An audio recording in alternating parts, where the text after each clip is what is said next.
Hello বন্ধুরা, কেমন আছো? আশা করি ভালো আছো। আমিও ভালো আছি। এই দেখো বন্ধুরা, তোমাদের সঙ্গে আজকে আমি শেয়ার করব ছোট মাছের পাতুরি।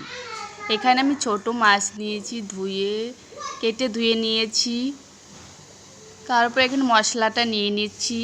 মশলাটা হচ্ছে জিরে, একটা টমেটো, কাঁচা লঙ্কা, আদা, একটু নুন, হলুদ, জিরের গুঁড়ো, ধনিয়ার গুঁড়ো আর একটু সামান্য সর্ষেটা তোমরা চাইলে দিতেও পারো, নাও পারো। এগুলোকে ভালো করে একসঙ্গে মাখিয়ে কিছুক্ষণের জন্য ঢাকনা দিয়ে রেখেছিলাম। কিছুক্ষণ পরে ফিরে আসলাম, দেখুন বন্ধুরা।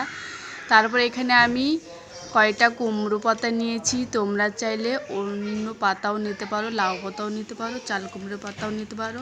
তারপর এইরকম কুমড়ো পাতার ওপর দিয়ে কিছুটা সর্ষের তেল দিয়ে, একটা কাঁচা লঙ্কা দিয়ে এরকম করে মুড়িয়ে রাখলাম।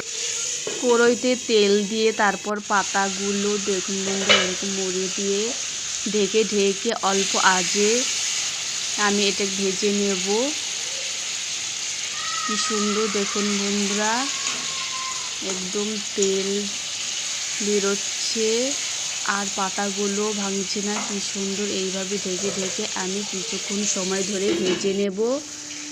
আর পাতুরি রেডি। এইভাবে তোমরা খেতে পারো, আবার ভাতে সেদ্ধ দিয়েও খেতে পারো, কিন্তু এইভাবে একটু তাড়াতাড়ি হয়। ভাতে সেদ্ধ দিয়ে লেট হয়, সেই জন্য আমি এইভাবে করে দেখাচ্ছি তোমাদেরকে। আর খেতেও খুবই ভালো লাগে। তোমরা যদি না খাও, একবার প্লিজ তৈরি করবে আর আমাকে বলবে কমেন্ট করে কেমন হয়েছে রান্নাটা।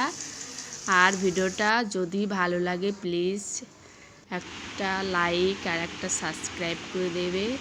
এই দেখো বন্ধুরা, তোমাদেরকে দেখাচ্ছি এইভাবে আমি কিছুক্ষণ উল্টে পাল্টে তারপর নামিয়ে নিলাম। দেখুন কি সুন্দর হয়েছে।